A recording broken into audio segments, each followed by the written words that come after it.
J'ai légèrement changé le titre pour parler justement, pour placer cette question patrimoniale dans un véritable devenir, car comme l'a très bien dit Mireille, le chantier est plus qu'à l'œuvre, et c'est ce que je vous propose dans un voyage très international. On ne va pas parler que de la France ce soir, mais vous montrer comment ce sujet des lieux de travail, ces cathédrales du travail et ces autres châteaux de l'industrie sont en totale mutation. Je préfère ce mot au mot de réhabilitation, car j'y vois quelque chose de plus actif, transformation, plutôt qu'un simple, j'allais dire, remise aux normes d'un bâtiment.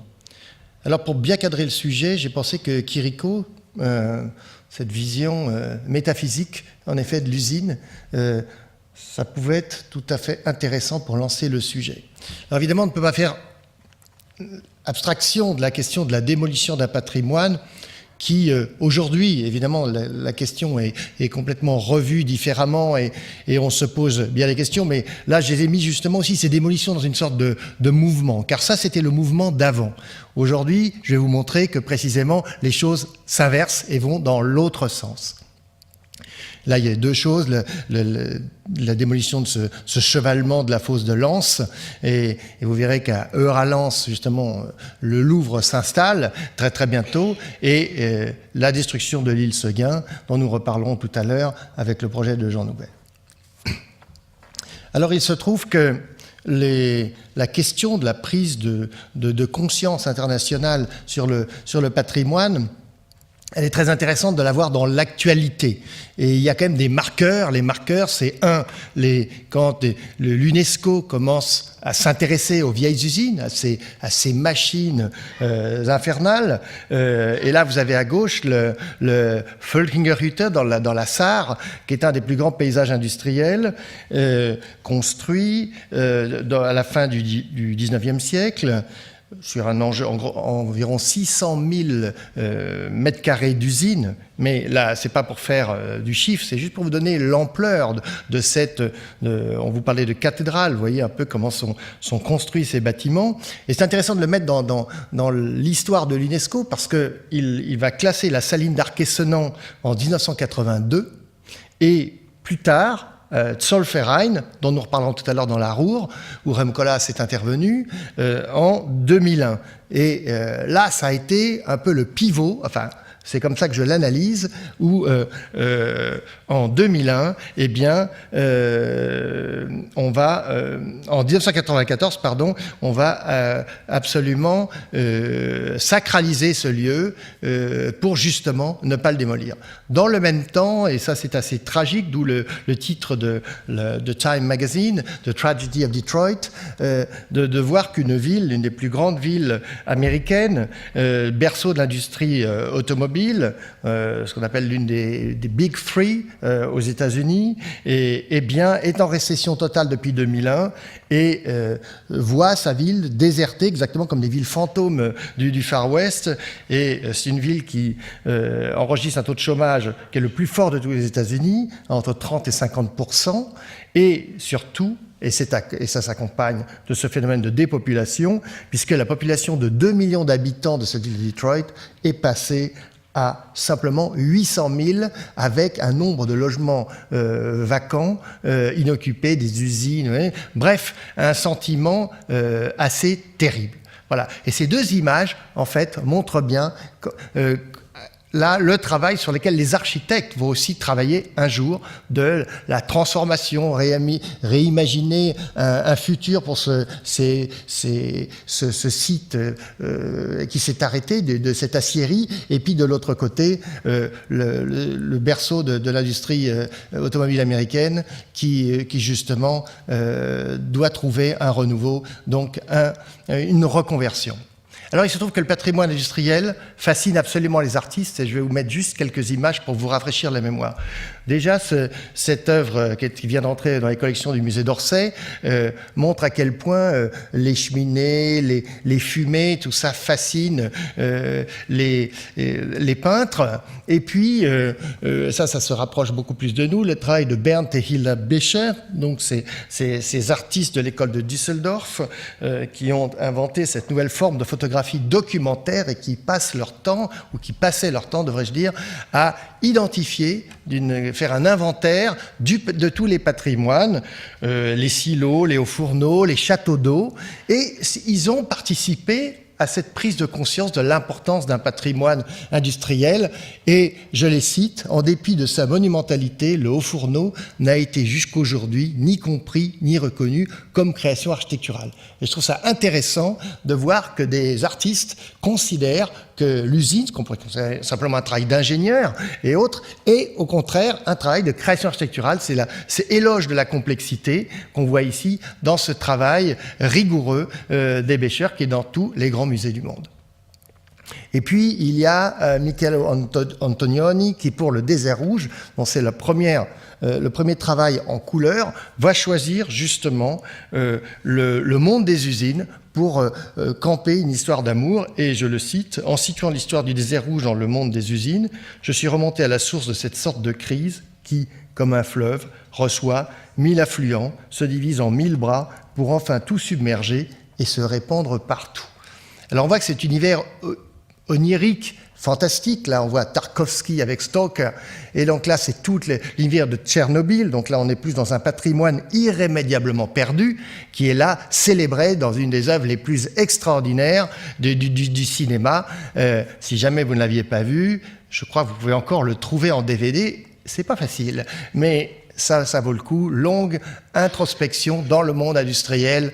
Voilà. Et puis, j'en parlais d'Eddie Mitchell, mais musique aussi, Pink Floyd, cette célébrissime pochette du 33 tours des Pink Floyd, Animals, en 77, qui va justement célébrer un lieu assez extraordinaire, désaffecté, qu'est la centrale de Battersea à Londres, de l'architecte Giles Gilbert Scott, dont nous reparlerons tout à l'heure. Et puis ce travail de cet artiste, Stephen Eberstadt, qui précisément a travaillé d'une manière très architecturale sur une ancienne fabrique transformée en musée à Leipzig, avec cette maison sac à dos, je traduis l'allemand, le Rucksackhaus, tout à fait intéressante, pour montrer qu'il y avait une expérimentation spatiale en dehors du bâtiment. Et c'est pour ceux qui étaient à la Biennale de Venise, car quand même la corderie fait partie de ce patrimoine industriel extraordinaire, 300 mètres de long. Il y a chaque fois, et cette année au mois de septembre, nous verrons la nouvelle session, le travail de Anton Garcin-Abril, ce qui s'appelait Balancing Act, qui est un travail sur la poutre absolument extraordinaire au milieu de ces colonnes fantastiques où d'autres architectes par le passé avaient fait d'autres installations avec des artistes. Alors cette prise de conscience internationale et ses premiers pas en France, c'est là-dessus que je voudrais revenir. Alors en fait, tout a commencé un peu aux États-Unis avec le travail, notamment à San Francisco, de fabriques, en l'occurrence là une chocolaterie, celle de Ghirardelli, qui avait résisté au tremblement de terre de 1906. C'est un site de 14 hectares qui va être transformé dans les années 60 d'une manière tout à fait intéressante par des architectes et un paysagiste célébrissime, Lawrence Alprin, qui va faire ce travail sur l'espace public et qui va donc justement donner une urbanité à des mondes industriels qui étaient plutôt fermés. Donc là, on voit, il y a une tendance là très nette qui va venir des États-Unis et qui va être évidemment retraduite en France quelques années après, parce qu'il y a toujours un temps en retard. Et le célèbre Cannery de San Francisco, pareil, là aussi, très très beau bâtiment. C'était donc une conserverie de fruits sur le port de San Francisco, qui est maintenant un lieu, là encore la photo de droite vous le prouve, où précisément c'est un lieu, donc un shopping center aujourd'hui, mais comment le lieu industriel devient un lieu de vie extrêmement fréquenté, extrêmement touristique. Donc on voit bien l'exploitation du patrimoine industriel à des fins touristiques et culturelles, car vous verrez dans toute cette conférence que c'est principalement ça qui est le devenir du patrimoine industriel, beaucoup plus que la question du logement, et c'est peut-être un peu dommage. Nous y reviendrons. Alors, puisqu'on parle de logement, précisément, la France, avec Reichen et Robert, avait justement repris le flambeau avec l'usine Blain et Blain, qui est un immense travail. Je dis immense parce que c'était déjà la première fois qu'en France, ce travail se lançait, qu'une ville avait préempté un site industriel pour justement ne pas le laisser se démolir et au contraire le transformer. Il était venu l'idée de justement réhabiliter, parce qu'à l'époque c'était le mot, seuls les bâtiments à étages seront conservés, les rez-de-chaussée seront réaménagés en magasins et commerces et les étages en logements sociaux. Donc là c'est une très très grande opération. Et pourquoi la ville d'Elbeuf appelle Reichen et Robert, c'est qu'ils s'étaient eux-mêmes déjà distingués en transformant l'usine Leblanc à Lille, que je ne vous présenterai pas là, parce que sinon c'est un vrai catalogue immense, qui était quand même la première opération en France de 100 logements inscrits dans une usine. C'était en 1979. À droite, alors on parlait de château de l'industrie. Je crois que cette icône-là, avec la filature de la mode bossue, ne galvaude pas le nom, ne le vole pas en tout cas. C'est donc cette filature a été reconvertie en centre des archives du monde du travail par Alain Sarfati.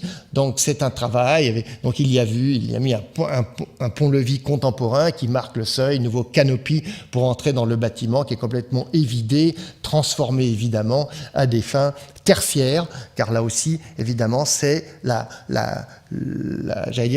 l'évolution normale de cette désindustrialisation. Alors, tout près de Paris, et ce projet est très, très, très important, à Montrouge, dans la première couronne, le travail sur le site de Schlumberger industriel qui va se tertiariser.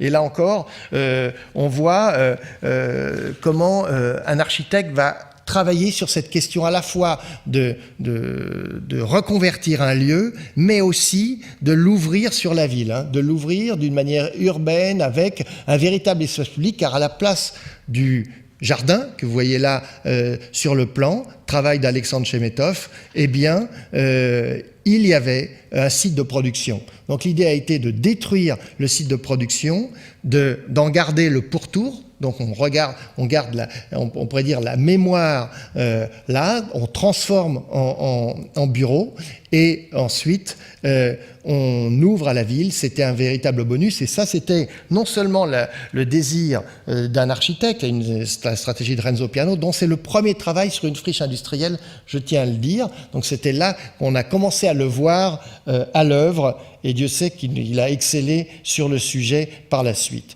Donc tertiarisation et urbanité, on peut dire que c'est les deux mots clés de cette opération phare autour de Paris.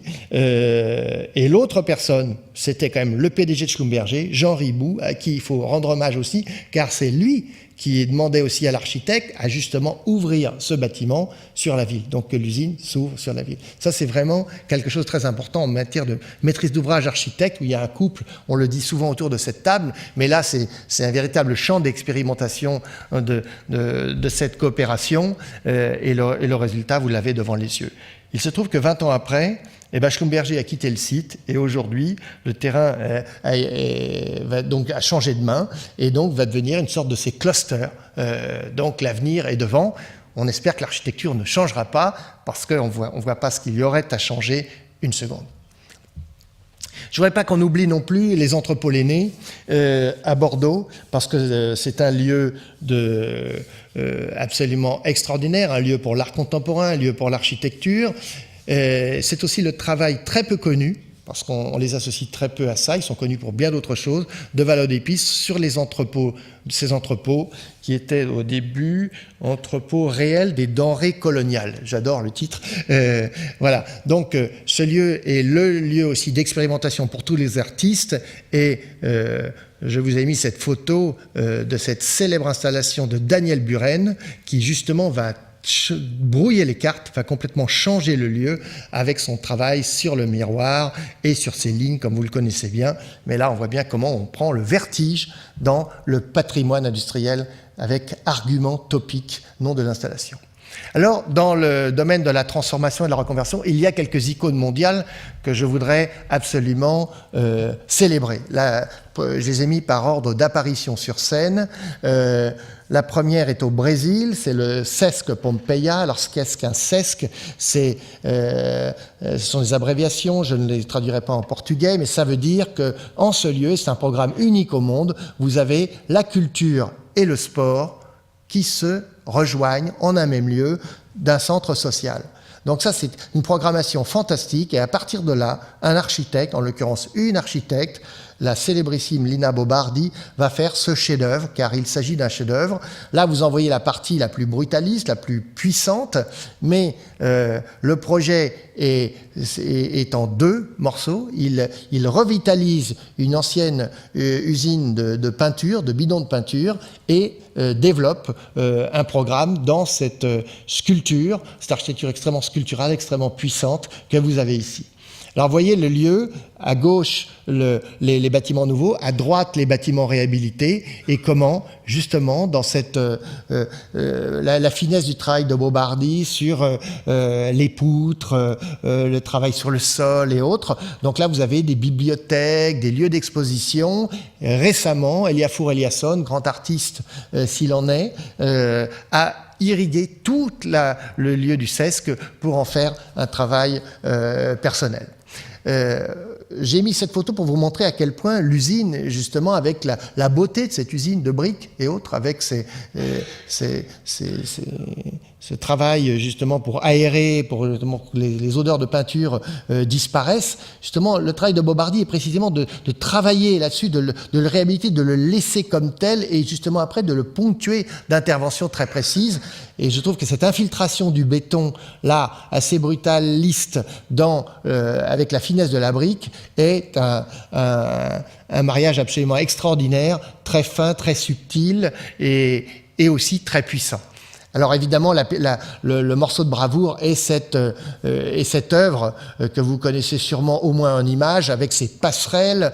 Donc, je vous avais dit qu'il y avait du sport. En effet, il y a du sport, de la culture qui se croisent. On y nage, on y joue à tous les sports de balle, y compris le football en salle. C'est assez incroyable de voir à quel point sur des plateaux, elle a en fait inventé le stade vertical.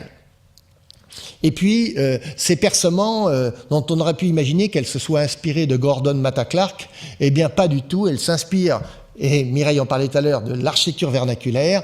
Eh bien, elle va prendre les pau à pique que vous avez à droite, qu'elle va prendre dans le nord-est du Brésil, et ces fenêtres, justement, vont lui inspirer ces nuages, vous voyez, qui vont cadrer la mégalopole de 22 millions d'habitants qui entoure le Sesc. Voilà, une œuvre absolument extraordinaire. Autre œuvre non moins extraordinaire, celle du Lingotto et sa transformation, donc deux parties. La première, déjà, hommage à l'auteur, Giacomo Mattetrucco, qui est un ingénieur. Il n'est pas architecte, il est ingénieur, mais il construit pour la Fiat cette usine qui va être une usine mythique, qui va être dans tous les livres d'architecture, qui va faire déplacer tout le monde. Et pourquoi est-elle mythique? C'est que la chaîne de montage, le bâtiment a la longueur de la chaîne de montage, c'est-à-dire près de 500 mètres de long, et vous pouvez construire la voiture et l'essayer sur le toit. Donc le toit est un toit actif et il est la piste d'essai de ce bâtiment et de cette usine. Alors voilà, avec une trame extrêmement rigoureuse, qui va en faire justement, Mireille parlait de potentialité tout à l'heure, c'est exactement ça. On a là l'exemple même d'une potentialité extraordinaire révélée ici. Et d'ailleurs, Le Corbusier viendra sur le toit du Lingotto, s'il fera photographier, et Casabella fera sa couverture avec, donc éloge de la vitesse, éloge de la production, éloge de la construction béton, sans oublier, parce qu'on est quand même dans une des villes hautement baroques, donc vous connaissez l'architecture de Guarini à Turin, et là, il y a quand même l'ingénieur, on voit bien qu'il est dans la même famille, quoi. C'est-à-dire que sur une structure complètement industrielle, il va vraiment se laisser aller à faire mais il nous enchante, quoi. Ce sont des rampes, c'est purement fonctionnel, ce sont les rampes pour aller sur le toit. C'est pour desservir chaque niveau et finir sur le toit. Donc imaginez comment ça se passe. Et donc phase 2, dans les années... à la fin des années 70, l'usine se désaffecte, la Fiat s'installe à Mirafiori et on se demande quoi faire de ça. Il était évident, et ça c'est toute l'intelligence d'Agnelli, autre grand maître d'ouvrage, de dire on ne peut pas faire disparaître le Lingotto, donc il faut trouver un avenir pour lui. Et va naître cette idée d'un programme multifonctionnel. Donc on va passer de la monofonction de la voiture à la multifonction de ce Lingotto qui va être maintenant un autre programme iconique sur ce plan-là, parce qu'il est l'icône justement de la multifonctionnalité. Vous avez université, hôtel, auditorium, shopping center, j'en passe, et des meilleurs. Et alors les deux objets sur le toit, parce que donc on n'essaye plus les voitures sur le toit, on peut encore y aller en voiture bien sûr, mais comme ce n'est plus un lieu de production, c'est plutôt un lieu de promenade. Vous avez deux objets, on pourrait presque dire des ovnis qui sont venus là. Le premier, c'est lo scrigno, donc je traduis en italien l'écrin, et en fait c'est donc le bâtiment qui est à gauche en haut, qui abrite la connexion personnelle d'Agnelli, les 17 tableaux absolument extraordinaires, et qui là sont offerts maintenant à tous les visiteurs. Vous prenez un ascenseur, vous pouvez même y aller que pour ça, et rien que ça vaut le voyage. Mais là donc Piano a donc travailler avec des éléments exogènes, cette boîte à outils fantastique, cet écrin, parce qu'on voit là un vocabulaire industriel qu'il a réinterprété, et par ailleurs la bolla, donc la boule, qui est la salle de réunion, qui va être justement de la Fiat, avec la plateforme d'hélicoptère, évidemment. Voilà, donc là, voilà les deux points, ces émergences d'hypermodernité sur cette structure absolument magnifique de Matetrucco des années 20. Voilà, là l'auditorium, je ne vais pas vous faire tous les étages parce que, encore une fois, mais on voit bien comment la trame permettait de toutes les possibilités, et notamment l'hôtel qui est dedans est absolument extraordinaire. Il est transformé par André Poutman, comme le CAPC de Bordeaux, et là encore, parce que les chambres sont très très grandes, les fenêtres, tout, c'est ça qui est extraordinaire, c'est la lumière qui rentre dans l'espace. Troisième icône, beaucoup plus proche de nous encore, la centrale de Bankside, devenue la Tate Modern, célébrissime Tate Modern, qui bat les records de fréquentation en matière d'équipement culturel. Et voilà à gauche, sous les nuages, et je n'ai pas pris cette photo pour dramatiser la situation, mais c'est comme ça qu'on la voyait. On la voyait comme quelque chose, on pouvait croire que c'était un bâtiment assez ancien, pas du tout, il est en fait sorti dans les années 60, dessiné bien avant par Sir Giles Gilbert Scott, qui, je le dis, est l'auteur des cabines téléphoniques à Londres, les rouges. Facile. Bon, voilà. Et là, il avait construit sur la Tamise deux grands bâtiments, deux cathédrales, je reprends le mot, de l'industrie, qui sont Bankside et Battersea, que je vous ai montré tout à l'heure sur la couverture des Pink Floyd. Le travail d'Herzog de Meuron, là aussi grand concours international, lancé par Nick Serota de la Tate Modern, là encore très très grand maître d'ouvrage, fait venir les plus grands architectes dans ce concours, dont Wando et j'en passe et des meilleurs. Et en fait, Herzog et de Meuron sont les seuls architectes qui ne vont pas démolir le bâtiment. Les autres vont le démolir tout ou partie. Et c'est là que vraiment Herzog et de Meuron vont marquer absolument, définitivement le sort de ce lieu en travaillant sur sa réactivation, car il n'est pas forcément évident, parce que l'usine, c'était une usine qui produisait de l'énergie. Donc il y avait notamment ici ce qu'on appelle le turbine hall, donc le hall des turbines. Vous aviez des machines. Donc les machines ont été enlevées et ça devient le lieu de toutes les installations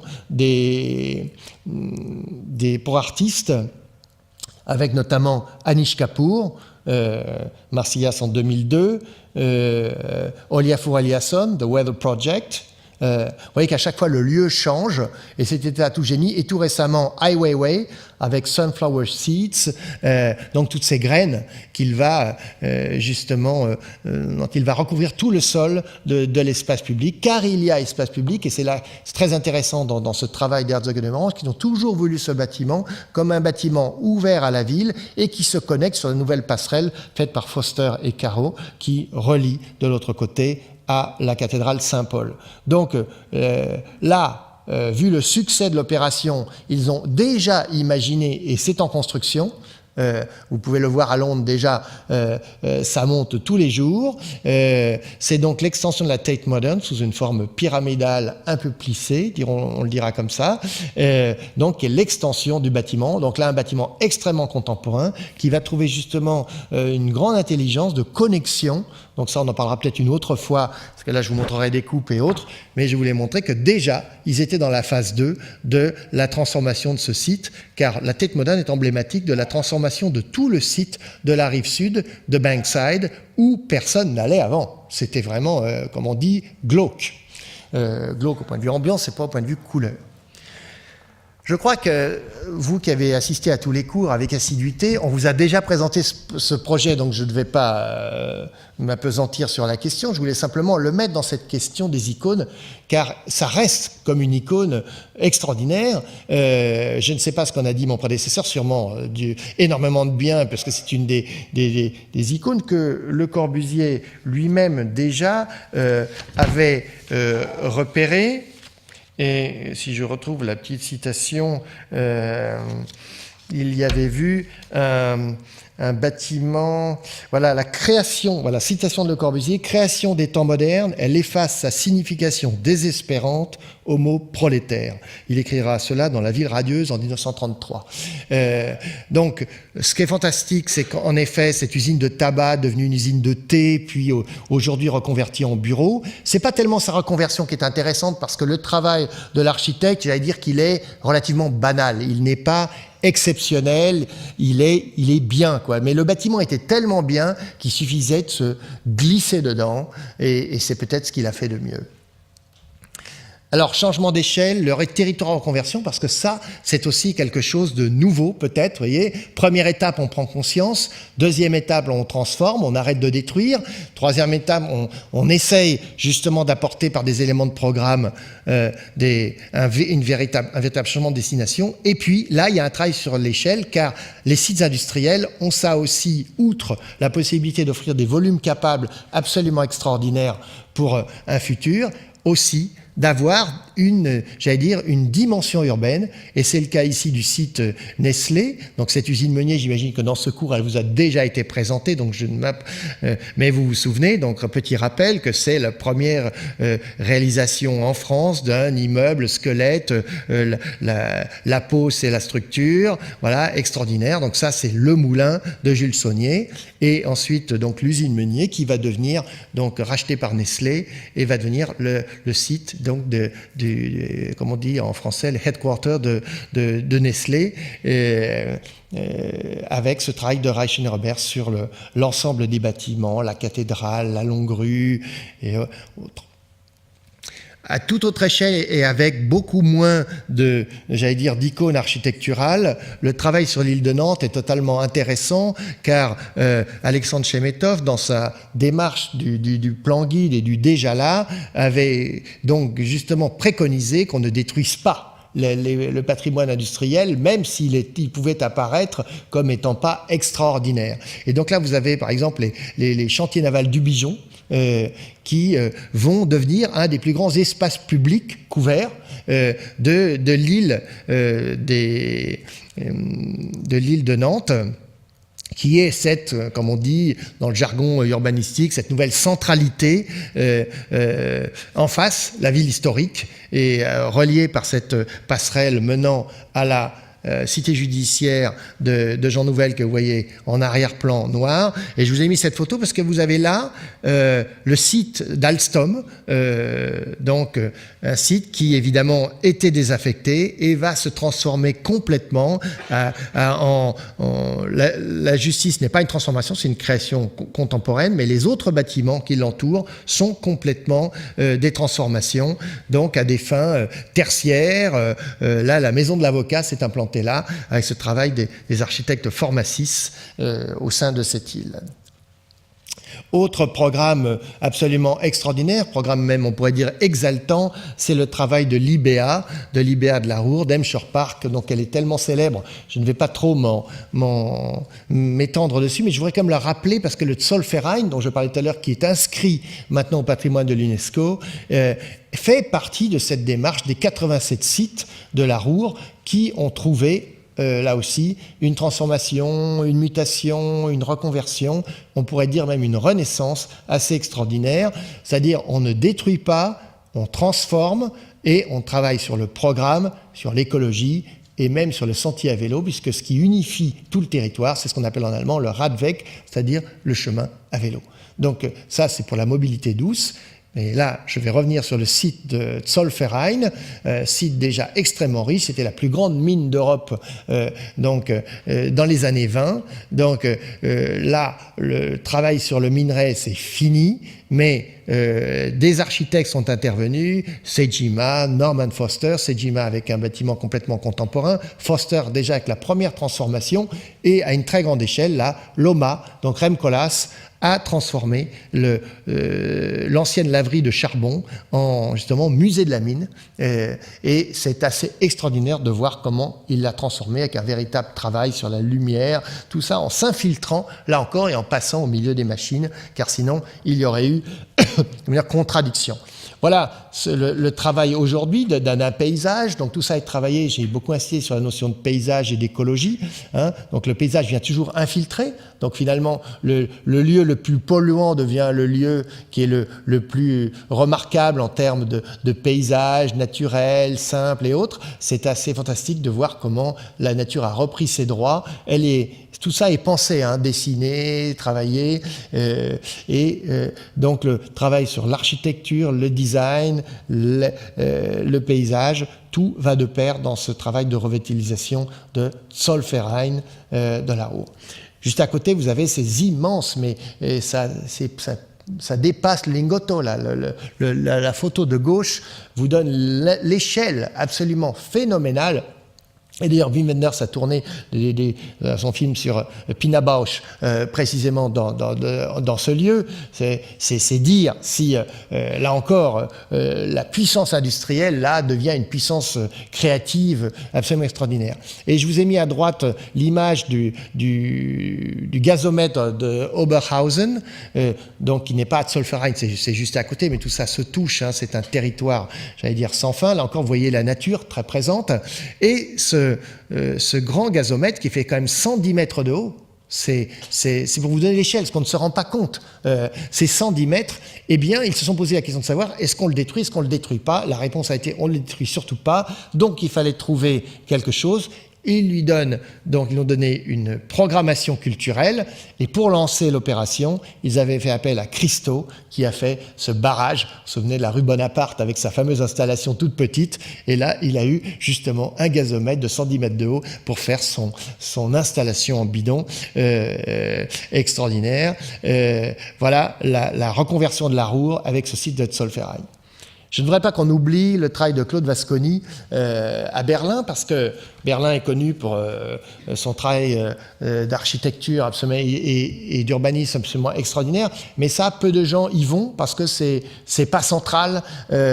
Déjà, c'est une ville assez étendue, mais Claude Vasconi avait travaillé sur la revitalisation du site de production des locomotives Borsig à Berlin, et justement, l'idée là encore, c'était de ne pas détruire ou détruire le moins possible et de travailler sur la grande longueur, de préserver au maximum les halles, de leur donner une nouvelle programmation. Donc c'est un centre commercial avec, là vous avez les silos justement de parking dans la photo de gauche. Vous voyez ces grandes halles et le travail avec les ingénieurs allemands qui ont été faits pour trouver justement des nouvelles portées et pour faire les joints entre les parties anciennes et les vides qu'il y avait, car les parties sont couvertes dans la bonne tradition allemande ou avec, vous savez, ces passages extraordinaires. Donc là il y avait un travail sur la typologie tout à fait intéressant et un grand travail d'ingénieurs et d'architectes sur Borsig.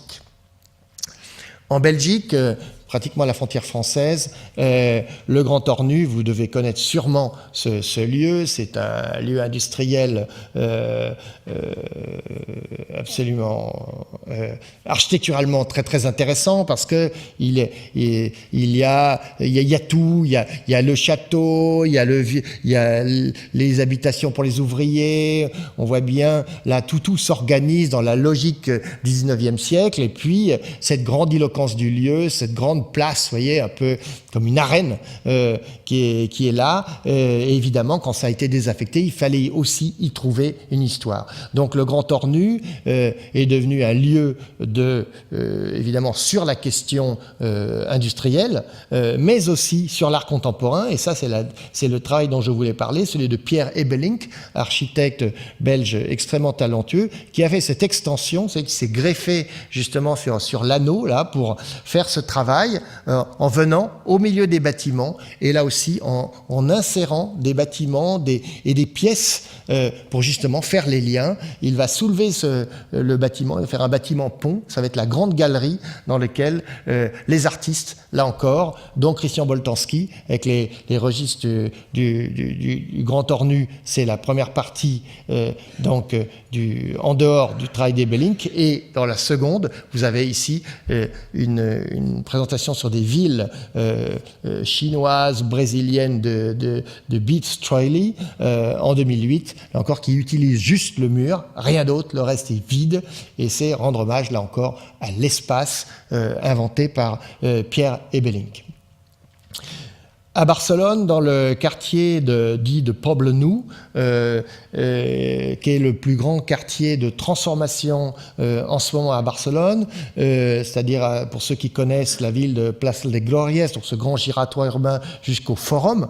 Donc ça, c'est les deux pièces très très connues avec les bâtiments très très célèbres de la Tour de Jean Nouvel d'un côté et le triangle bleu-clin de Herzogenaurach. Il y a un quartier qui était un quartier industriel avec des petits ateliers, des choses, et tout ce tissu est en train de se transformer, et vous avez là un quartier dédié aux nouvelles technologies qui s'appelle Arrobas 22 en espagnol, donc Arrobas 22, et qui justement intègre des entreprises et des institutions culturelles liées aux nouvelles technologies. Et là vous avez un travail de Jordi Bardia, absolument extraordinaire aussi, sur la transformation d'une usine qui devient une fondation, le musée Can Framis, et voilà le paysage dans lequel elle vient s'insérer avec des bâtiments extrêmement contemporains. Vous reconnaissez la tour de Jean Nouvel dans l'arrière-plan, et d'autres tours faites par David Chipperfield. Donc là, c'est le laboratoire des architectes, mais dans ce laboratoire, et c'est là-dessus que je veux insister, il y a bien la transformation du patrimoine industriel. Vous voyez, c'est là où il fut un temps où cette usine serait passée à la casse. Et là, pas du tout. Au contraire, elle vient, au contraire, créer quelque chose de nouveau, et dans ces interactions, dans comment réutiliser les volumes et comment les architectes, justement avec des parties contemporaines, vont les réactiver, eh bien, vont participer à la revitalisation totale.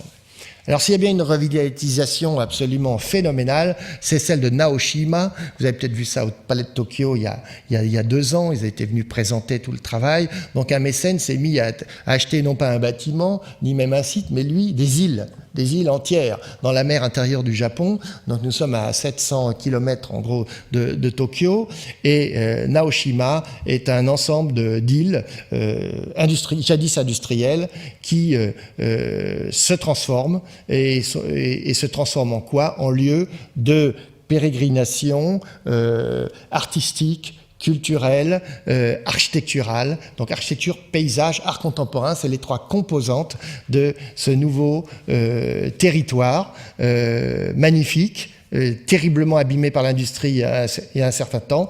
Et justement, le travail de Hiroshi Sambuichi, cet architecte, a été justement de ne pas détruire une usine qui pourtant avait laissé quelques traces, c'est le moins qu'on puisse dire, l'usine de transformation du cuivre.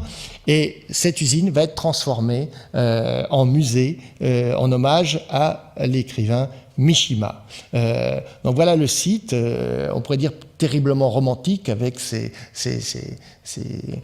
ces cheminées là, vous voyez la mer intérieure du Japon, magnifique, tout est beau autour, tout est beau, mais dès que vous regardez dans le détail, il y a une usine qui apparaît.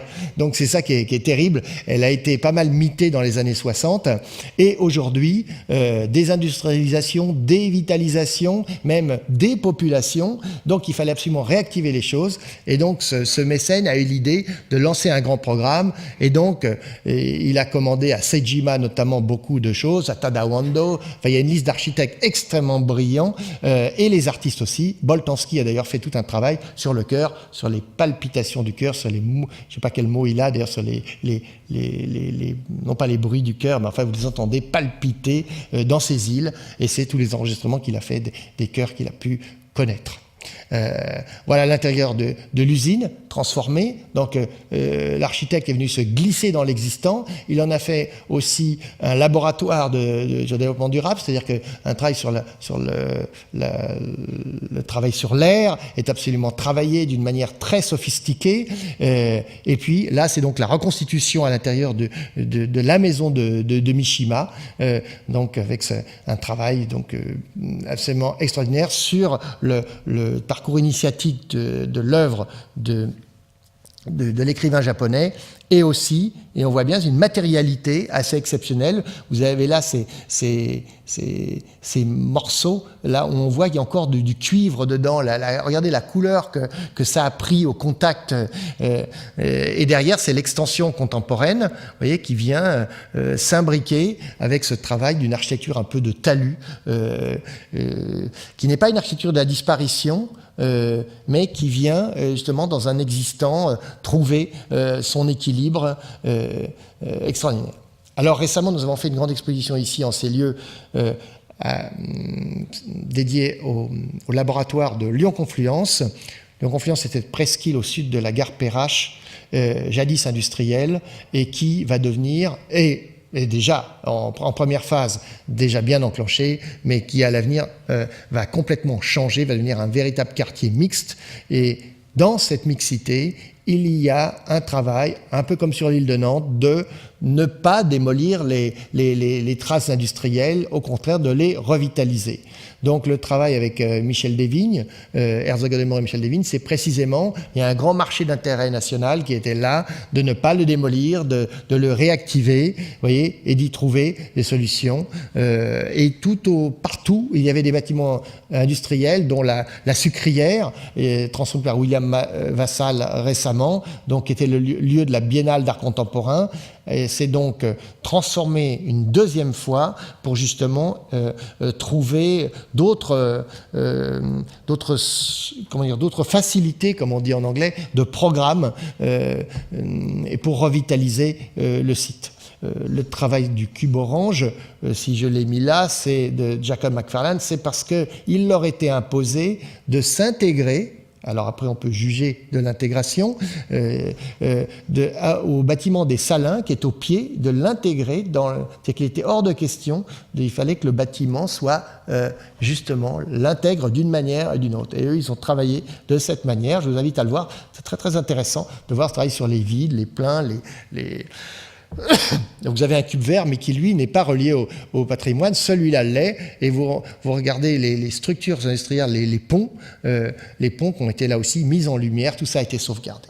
Alors à Paris, à une échelle assez impressionnante, puisque c'est la plus grande barre qu'on puisse trouver, 617 mètres de long, pour être très précis, entrepôt McDonald's sur le boulevard du même nom, rien à voir avec le fast-food. Hein.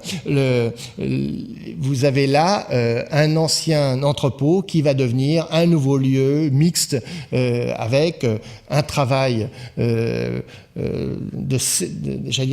un scénario urbain imaginé par Rem Koolhaas et son équipe, et Floris Kalkemad, qui depuis a quitté l'agence et développe ce projet-là avec Xavier de Gruyter et Michel Desvignes, et beaucoup d'architectes qui vont venir sur ces 6 dans 17 mètres justement construire les bâtiments dont vous voyez là une image en bas suivant des programmes extrêmement variés, car encore une fois la mixité est au programme. Donc là on a un exemple même là, de comment une immense barre, on a vu le Lingotto tout à l'heure, je ne comparerai pas évidemment l'architecture magnifique du Lingotto à celle de l'entrepôt de Marcel Forest.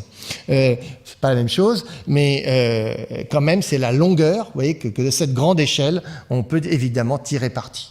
Alors, cette grande échelle-là, on la connaît, malheureusement, elle a disparu, l'usine La Prade a finalement été liquidée. On attend ce nouveau projet qui, là aussi, va travailler sur quelques vestiges qu'il reste, et donc notamment, donc ça c'est le travail de Jean Nouvel avec le scénario de transformation des usines, du site des usines, avec notamment cette grande jardin sous serre de 400 mètres de long, avec des machines qui vont être au pied, avec les... donc, là, il va y avoir un peu d'archéologie industrielle, un paysage, et puis, parce que malheureusement, on ne va pas reconstruire une usine, on ne va pas faire du faux. Donc, il reste la pointe que vous avez vue tout à l'heure. Voilà, celle-là reste très bien, c'est ce qui restera de cette image, et puis le pont, avec aussi quelques éléments qui vont être intégrés à l'ensemble. Alors, dans le mot reconversion, il y a parfois des choses qui nous surprennent, et notamment ce que j'ai appelé les improbables reconversions. J'ai nommé le travail sur les gazomètres de Vienne, à la sortie de Vienne, absolument extraordinaire, qui ont été transformés par plusieurs architectes, dont Kopp Immelblau, qui a fait cet écran que vous avez là. Jean Nouvel, lui, s'est intégré dans la forme du cercle et n'a pas rajouté d'éléments aussi significatifs que celui de Kopp Immelblau. Enfin là, voilà un élément où vous avez montré des gazomètres d'Oberhausen transformés en lieu artistique, et ici du logement. Là encore, et c'est peut-être la petite parenthèse logement, des silos qui vont, alors donc il n'y a pas plus fermé qu'un silo. Eh bien les silos vont devenir, grâce au talent de MVRDV, justement un lieu d'habitation, avec ce travail à Copenhague sur les Frosilos, 84 logements. Voilà ce travail très fort, très puissant, comme ils savent le faire. Vous avez voilà exactement comment ça marche. Donc, ils se servent du cœur du silo comme le lobby, évidemment. Et puis ensuite, vous avez les appartements qui tournent autour. Donc, j'allais dire que c'était presque évident de faire. Vous voyez comment ils ajoutent une structure à l'existant, et c'est ça qui va faire, qui va justement profiter. Je vous parlais de volume capable. Voilà un exemple tout à fait intéressant.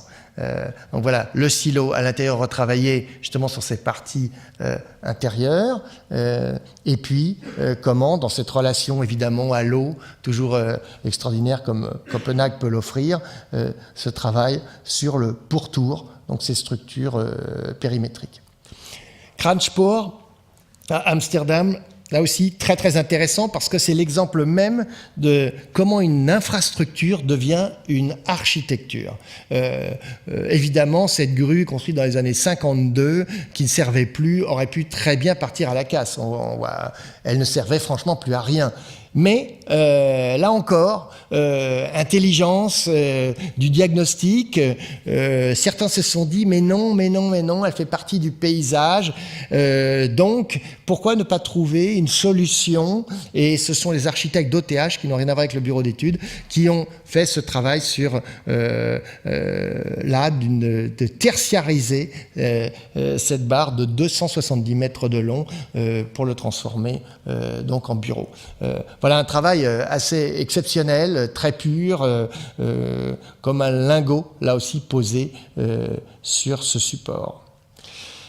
La base sous-marine, là aussi avec ses fonctions très très industrielles et son cahier des charges extrêmement technique, puisque évidemment il ne fallait pas que les sous-marins puissent être attaqués. Eh bien, quand je parle d'improbable reconversion, il n'était pas forcément évident d'y trouver de trouver un avenir pour ces lieux. C'est quand même ce que la ville de Saint-Nazaire a réussi à faire avec le travail de Finn Geipel et de Julia Handy, qui l'a transformé en Alvéole 14, un lieu pour la musique contemporaine et pas seulement. Et sur le toit, je le rappelle, il y a tout un travail de Gilles Clément. Là aussi, la 5e façade va être travaillée d'une certaine manière, on pourrait presque dire en hommage à Burle Marx quand on voit les dessins, mais surtout, c'est cette façade qui était inaccessible et qui va devenir un lieu pour les habitants. Autre chose improbable, pour rester dans cette période de notre histoire, à Berlin, ce bunker qui avant protégeait les gens qui faisaient circuler les tramways à Berlin, qui est devenu ensuite, dans l'ère soviétique, un lieu pour mettre un lieu de stockage de vivres, eh bien, a été racheté par un privé, donc Monsieur Boros, qui a fait la collection Boros dans ce lieu. Alors, ce qui est extraordinaire dans ce bâtiment, c'est un bâtiment qui est vraiment inspiré du Palais Farnèse. Il a été réalisé par un des plus grands architectes de l'époque, donc Bonatz, qui a fait la gare de Stuttgart. Il y a une grande polémique sur la gare de Stuttgart en ce moment, par ailleurs. Ce travail-là, parce qu'il est peu connu à Berlin, ça mérite vraiment... Et vous avez le plan, là, assez extraordinaire, c'est comment arriver, là encore, à faire un paysage et un parcours muséographique dans un lieu qui n'était pas du tout prévu pour ça, et franchement pas. Il fallait donc pouvoir évider certaines parties du bâtiment. Donc vous imaginez la technique qu'il a fait déployer, et la galette que vous voyez dessus, que je vois que Mireille regarde en haut, eh bien, c'est l'appartement du collectionneur. Voilà. C'est la cerise sur le gâteau. Voilà. Alors, transformer dans la même enveloppe, c'est vraiment là quand même un sujet fort grande tendance. Donc maintenant, je vais passer vite sur les sujets, mais vous avez le Dia Beacon. Dia Beacon, c'est un lieu d'art contemporain énorme qui est basé à New York et qui, dans ce qu'on dit upstate New York, a investi cette usine qui était une ancienne usine de papier dans sa dernière phase, donc déjà il y avait une première mutation et qui maintenant a été le lieu d'exposition de l'art contemporain. Là encore, les architectes d'Open Office ont travaillé d'abord avec un artiste, c'est-à-dire que la fondation a demandé à un artiste conseil, et c'est l'artiste qui a dirigé l'architecte sur justement, vous savez, être présent, ne pas l'être et autres. Ça c'est un vrai sujet. Et donc, ils se sont parfaitement entendus, Robert Irwin et Open Office, pour faire ce travail sur cette fondation. L'Université Paris Diderot fait partie des bâtiments qui, sur le quartier de Tolbiac-Masséna, est assez extraordinaire. Ce bâtiment a été mis au concours pour justement sa transformation en université, et beaucoup d'architectes au concours le détruisaient. Et il se trouve que le lauréat, Rudy Ricciotti, a gagné justement l'idée très, comme on dirait en anglais, un statement. Vraiment, il a insisté, c'était même l'angle de sa proposition, c'est d'abord, on rend hommage à cette architecture du béton, cette architecture du début du siècle, absolument extraordinaire, de Georges Vibeau, et on le transforme. On ne détruit pas, on transforme. Donc là, disons que c'était une prise de position très forte, et le bâtiment, donc, il suffisait de le transformer, puisqu'avant c'était un bâtiment pour le grain, et donc comment arriver à installer l'université dedans. Donc voilà, vous verrez que la structure est réutilisée, et le travail sur le détail, le béton, donc un seul vocabulaire. Donc Rudy Ricciotti dans un hommage à la matière et à un travail d'un architecte du début du siècle avec cette nouvelle technologie du béton.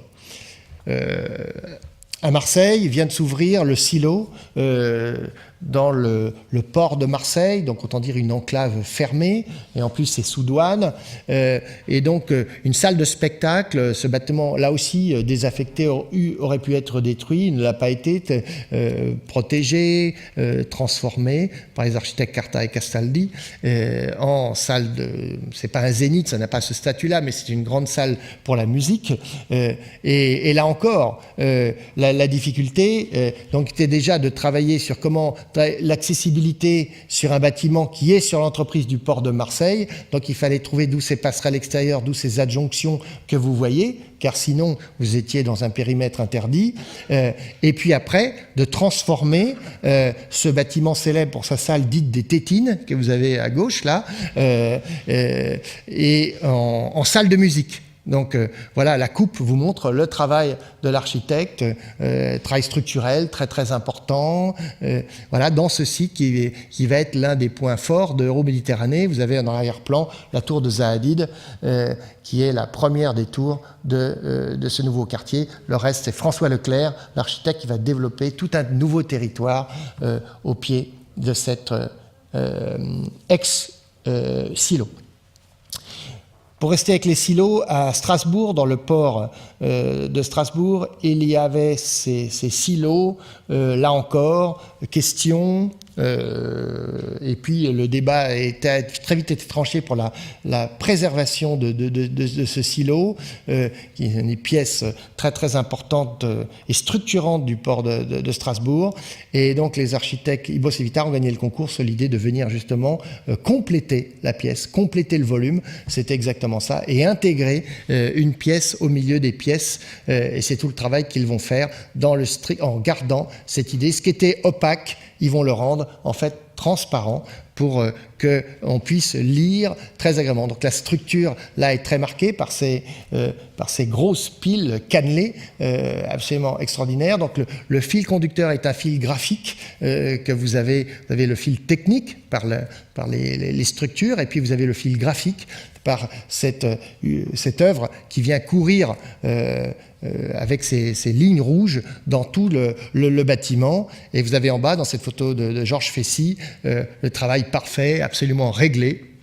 Et entre les deux pôles, voilà comment une transformation, là aussi très intéressante, dans un volume très contraint, et comment on peut passer de l'industriel à la culture, avec cette partie urbaine très intéressante où la partie est évidée complètement, ça fait un grand atrium, et on sent bien cet appel qui vient juste en face. Vous avez un bâtiment d'Henri Gaudin de l'autre côté de la Darse, et donc le public rentre et découvre ce bâtiment tout à fait exceptionnel et remarquablement dessiné. Alors je reviens à Boulogne-Billancourt, juste en face l'île Seguin. Il y a Métal 57, qui a déjà connu un bâtiment construit en 1981 dans le cadre d'un grand plan urbain que vous avez en plan, là, à côté du timbre. Alors déjà, le bâtiment, soulignons-le, est l'un des rares bâtiments industriels, donc hommage au patrimoine industriel, qui a fait l'objet d'un timbre. Premier point. D'habitude, c'est des bâtiments, j'allais dire, plus glorieux, plus culturels. Là, c'est l'industriel. Vous voyez donc que les choses changent. Premier point. Deuxième point, ce bâtiment faisait partie d'un immense plan qui s'appelait Billancourt 2000, lancé par le patron de la régie à l'époque, M. Bess, et ce projet a été en fait complètement annulé par ses successeurs, et puis est-ce que la régie a changé de stratégie, ce qui peut arriver aussi. Et donc le reste de tous ces maillons de la chaîne, le premier, c'est Métal 57. Et Métal 57, en fait, a été transformé en 2001 par Jacob McFarlane. Il y a eu un concours pour comment transformer ce bâtiment on y construisait des moteurs de camions, et ce qui était assez extraordinaire dans le travail de Claude Vasconi, c'est que justement vous avez des variations de hauteur. Vous voyez, c'est que vous avez on le voit bien là, avec ce travail sur les sheds déjà, donc le travail sur l'écriture architecturale était très intéressant parce qu'il évoquait bien, j'allais dire, sa fonction, il prenait magnifiquement la lumière, et puis il avait une fonctionnalité absolument sublime que Jacob McFarlane ont complètement exploité et ont très bien tiré parti. Donc les sheds, ils les descendent jusqu'en bas, et c'est devenu aujourd'hui le centre de communication de Renault. Quand je dis je devrais dire c'était, parce que ce bâtiment est aujourd'hui en péril. Il est donc protégé par il fait l'objet d'une protection du ministère de la Culture, mais avec date Et il est encore, c'est pas son sort n'est pas totalement scellé. Donc il faut lui trouver très vite un avenir, car ce bâtiment ne peut pas rester vide. Il avait été vendu donc à un investisseur anglais qui évidemment avait d'autres idées, en l'occurrence le détruire pour construire sur la parcelle une tour. Donc voilà, c'est le problème de ce bâtiment. J'enchaîne avec celui-là parce que c'est la même chose. C'est la voiture Sandoz à Orléans. Là encore, un patrimoine très très intéressant fait par Jean Tchoumi, le père de Bernard Tchoumi. Une architecture très réglée, magnifique et autres, qui risque d'être détruite. Parce que voilà, le bâtiment est désaffecté, il faut donc trouver à ces bâtiments une nouvelle destination. À Madrid, le Matadero, donc l'abattoir, est devenu un lieu des plus courus et connus sur la place de l'art contemporain, avec cette architecture magnifique au bord du fleuve, Manzanares, une architecture de briques magnifique dans laquelle l'architecte Arturo Franco est venu s'infiltrer avec juste la mise en valeur de ce patrimoine, en soulignant les détails, en rajoutant, il a travaillé uniquement avec des pièces avec du verre et des pièces de métal. Vous en avez quelques exemples à gauche. Vous avez notamment la banque d'accueil, qui est une pièce, un IPN absolument monumental. Vous voyez, juste ça, posé, c'est tout ce qu'il fait. Regardez comment, pour rentrer dans le bâtiment, juste cette tôle qui vient prendre un arbre et autres. Regardez ce lien, comment il fait. Et voilà, c'est ces liens très subtils, et en même temps, on travaille sur cette matérialité avec ce dialogue entre tôle et briques, comment il vient intégrer les parties tertiaires, là aussi, sur l'image de droite. Donc ce Matadero, c'est une potentialité, là encore, extraordinaire. Regardez, là, vous les voyez vides en haut. En fait, en bas, c'est déjà utilisé avec une installation de Pablo Valbuena qui a fait ce travail qui s'appelle Quadratura. En fait, il a fait juste un travail, la structure existe, et il la met simplement, j'allais dire, en valeur par son travail artistique. C'est assez fantastique sur le trompe-l'œil, mais la structure existe. Voyez.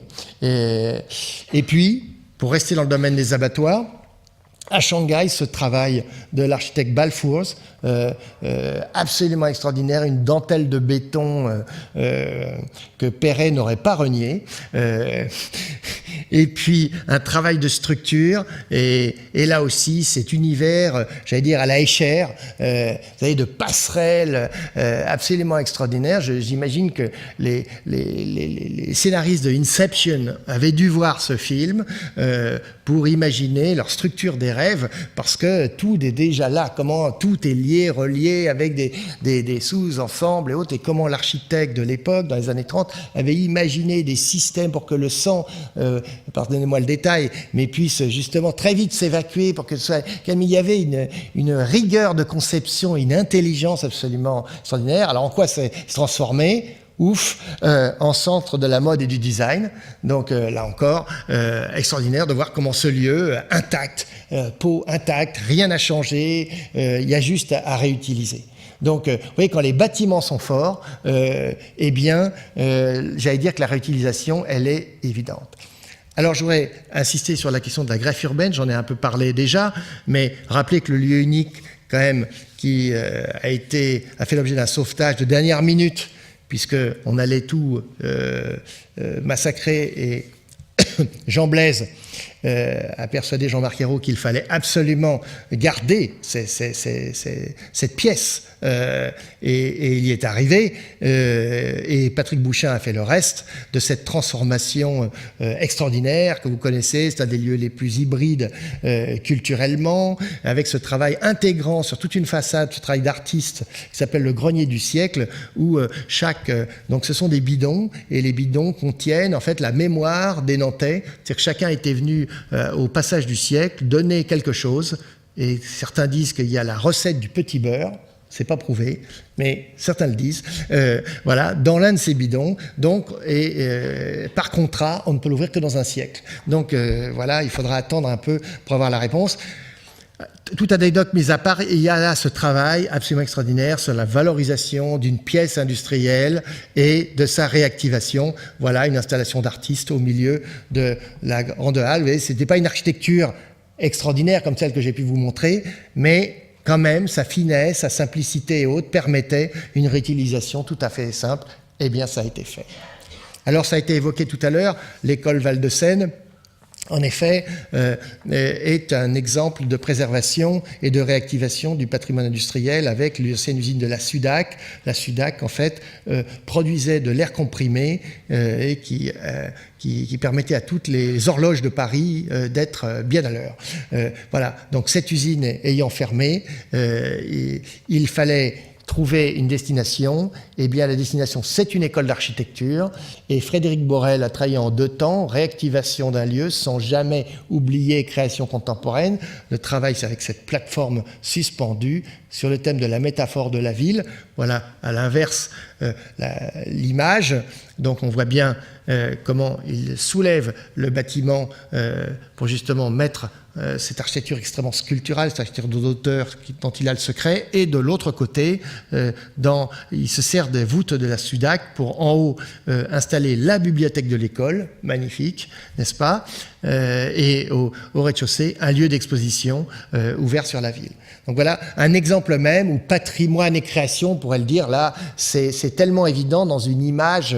Vous voyez, là tout est réuni un peu dans cette icône. Je ne dis pas ça parce que c'est mon école, mais c'est pas mal.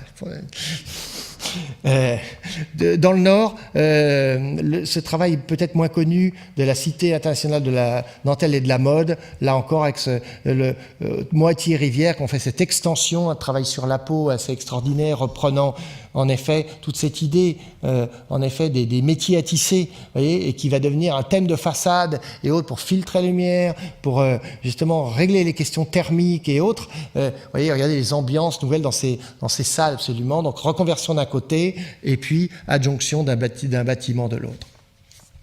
La Caixa Forum est née de la transformation à Madrid d'un bâtiment vraiment sans intérêt, on pourrait presque le dire comme ça, qui est une petite centrale électrique, mais dans un quartier presque en limite de quartier ancien. Et les architectes Herzog et de Meuron se sont dit qu'il fallait absolument transformer ça, mais transformer au sens physique du terme. Donc il a cette image vous montre ce travail magnifique sur la matière, donc en 3 parties, le travail sur la brique existante, avec quand on transforme quelque chose, on change la couleur, ça c'est vraiment la ligne de conduite de Herzog et de Meuron. Ensuite, le chapeau, on le change, donc le chapeau, la toiture va, parce qu'il fallait installer le programme, donc c'est avec cette architecture de fonte rouillée absolument extraordinaire. Et la 3e peau, c'est le pignon de l'immeuble d'à côté. Avant, il y avait une station-service là, où Patrick Blanc a fait l'un de ses plus beaux muraux que vous voyez là et qui visiblement se plaît très bien. Donc vous avez, ça c'est la première partie, c'est le dialogue sur la matière. Premier acte de la trilogie. La seconde, c'est ce travail sur l'urbain. C'est-à-dire que les architectes ne sont pas contentés de mettre un nouveau chapeau de fonte, ils ont aussi coupé le bas pour décoller le bâtiment de façon à créer un espace public transversal qui vient passer sous le bâtiment. Donc là, il y a un véritable bonus qu'ils offrent à la ville, qui n'était pas au programme, pas du tout au programme, et qui, là, c'est vraiment une intention urbaine, rappelez-vous ce que je vous disais de la Tate moderne tout à l'heure, de justement reconnecter ce bâtiment et de ne pas en faire juste, on pourrait dire, un monument, un nouveau monument au milieu du tissu urbain. Donc ce passage couvert est très beau, facetté et autres, et vous rentrez par le dessous pour justement connaître les espaces. Vous imaginez le tour de force technique de soulever le bâtiment, le couper et autres, ça c'est le reste. La coupe vous donne le schéma d'organisation du bâtiment. Vous voyez, le bâtiment est vraiment, il ne tient que par ce pivot au centre, et puis il développe un programme en sous-sol avec un auditorium, et puis le reste, un travail, les escaliers qui mènent à ces salles, parce qu'il n'y a pas beaucoup de place. Hein.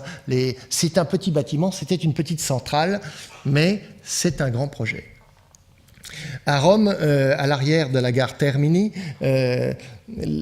Odile Deck a hérité de la brasserie Peroni, qui déjà avait connu une première transformation en musée d'art contemporain. Il s'agissait de faire une extension. Et ce qui est intéressant dans son travail, c'est qu'elle a voulu absolument que ce ne soit pas qu'un parcours muséal, mais que ce soit aussi un parcours urbain. Partant du principe que à Rome, la tradition était que les terrasses soient des terrasses privées, la plupart du temps. Et là, elle a voulu donner une terrasse publique. Et donc, l'axonométrie vous montre justement comment tout le programme s'organise et finit sur cette terrasse que vous voyez là, et là dans son état final. Donc, le bâtiment ancien est à l'arrière, c'est là où on fabriquait la bière, et à l'époque avec les chevaux qui traînaient les immenses tonneaux, et puis là à l'arrière, ce bâtiment qui vient s'intégrer, se connecter et créer ce double parcours. Donc, on rentre par un angle ou par la petite rue derrière, et on peut découvrir cette salle. Tout le reste n'est fait que de parcours, que vous voyez ici, qui sont suggérés, qui sont créés d'une manière très intéressante, suspendus. Ça, c'est sur donc le site d'une ancienne brasserie dans le quartier 19e à Rome. La Cité du Design a été l'une des grandes transformations en France réalisées par Finn Geipel et Julia Handy, avec cette travail en 2 temps, là encore. Vous voyez bien que c'est quelque chose qui revient beaucoup. Dans un premier temps, on réhabilite l'ancien sans le détruire, bien sûr, au contraire, on le met en valeur, et dans un dialogue fructueux, on essaye de donner un nouvel élément de programme. Rappelez-vous de Lina Bobardi, c'est exactement la même stratégie. Un élément de programme, en l'occurrence la platine, qui est un bâtiment, ce bâtiment au sol, vous voyez ici, là, bâtiment qui est lui-même, bâtiment extrêmement contemporain, se veut comme un volume capable pour toutes les utilisations. Donc il prévoit lui-même sa propre reconversion. C'est ça qui est intéressant. Toutes les utilisations, toutes les reconversions possibles, et voilà comment se revitalise le site de la... Vous voyez, en 2 temps, on voit très bien, à gauche, le travail absolument très simple de cette architecture préexistante, voilà, donc se glisser dedans, et à droite, justement faire les liens et apporter cette platine qui va justement donner plus de possibilités au site. Alors, peut-être que les tenants du patrimoine seront choqués par cette image que je présente là, mais je voulais vous montrer comment dans les pays de l'Est, ex-soviétiques, les choses se passaient. C'est-à-dire qu'il y a des jeunes architectes, Coco Architecte, c'est l'ancien quartier des charpentiers, et bien on fait cette intervention, d'ailleurs qui a été sélectionnée au palmarès du prix Mies van der Rohe, justement pour sa puissance et l'intérêt de la revitalisation d'un quartier par quelque chose de très iconique. Vous voyez, là pour le coup, la partie contemporaine est très prégnante, elle est très puissante. Certains, évidemment, là il y a polémique là-dessus, on peut discuter de cette nature d'intervention, mais vous voyez là comment la scène européenne des anciens pays de l'Est s'ouvre aux contemporains d'une manière extrêmement puissante et extrêmement intéressante. Évidemment, les sites miniers, j'aurais pu vous en faire un catalogue, je vais vous l'éviter, mais je voulais vous parler du travail d'Héro Arnaud à Oigny, c'est presque à la frontière belge, où là encore, vous vous rappelez des chevalements qui avaient été détruits dans la première image, vous avez ici la préservation de l'existant, tel qu'il est, avec toute une programmation en effet de revitalisation, et puis un travail, vous voyez sur la maquette, sur un bâtiment qui vient en chevaucher un autre, là aussi, un peu comme à Tallinn tout à l'heure, en Estonie, donc un bâtiment très puissant qui vient en avaler un autre, on pourrait parler d'osmose, et puis le bâtiment phare qui va s'appeler le Métaphone, qui est lui-même un bâtiment expérimental avec des pots sonores. Donc les pots vibrent, mais c'est fait pour la musique contemporaine. Voilà, donc ça c'est la partie, l'élément exogène dans ce bâtiment. Et puis le High Line, je l'ai mis dans cette série parce qu'on parle de territoire et autres, et il se trouve que cette ligne n'était pas une ligne de métro ni de chemin de fer classique, c'était uniquement pour du freight industriel. C'est-à-dire qu'on voyait passer là à New York des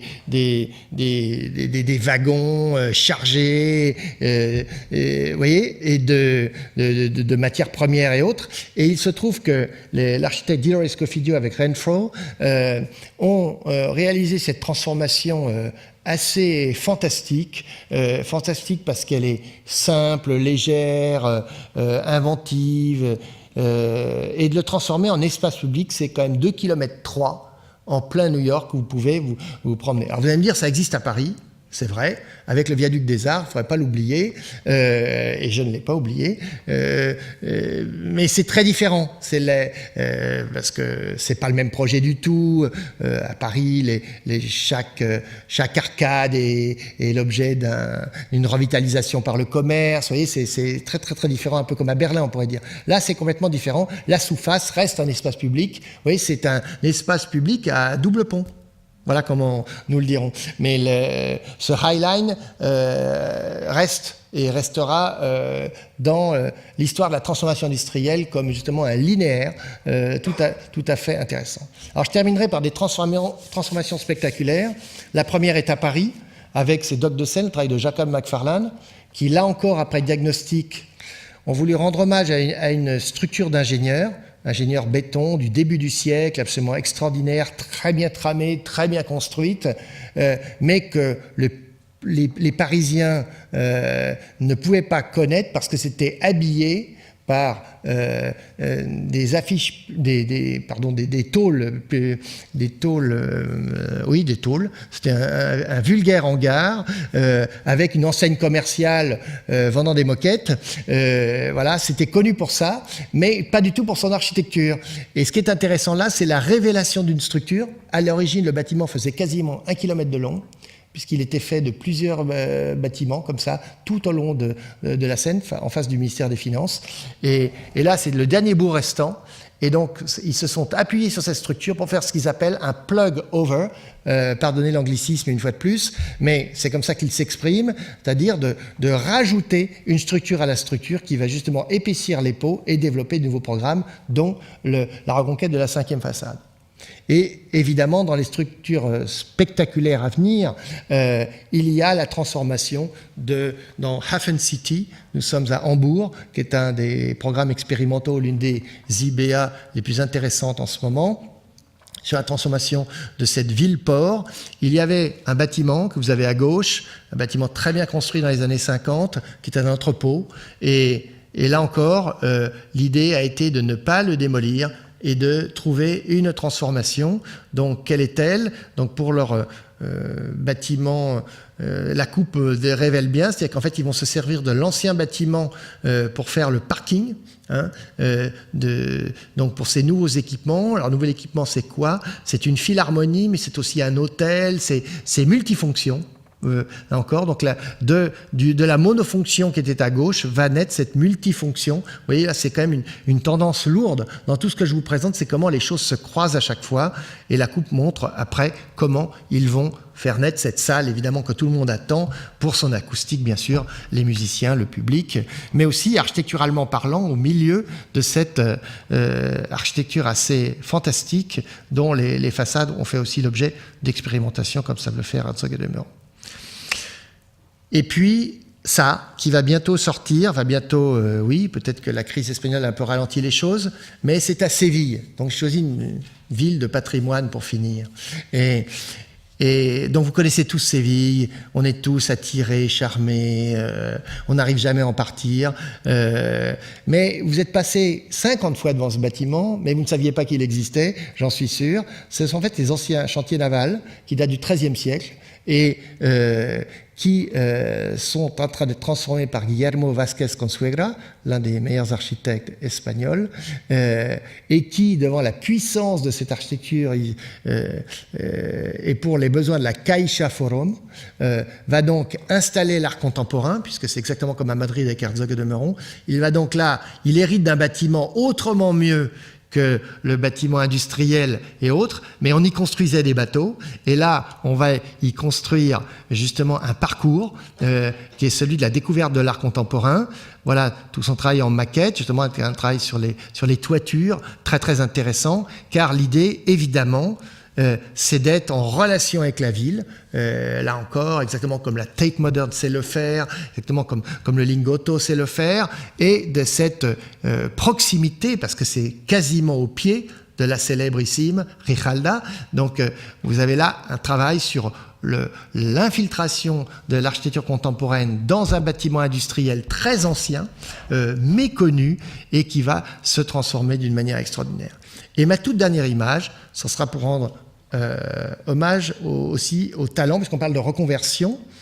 Et ben voilà une architecture de la reconversion aussi. C'est-à-dire que les architectes Spielmann et Eschle, en fait, ont fait cette tour, la tour Freitag.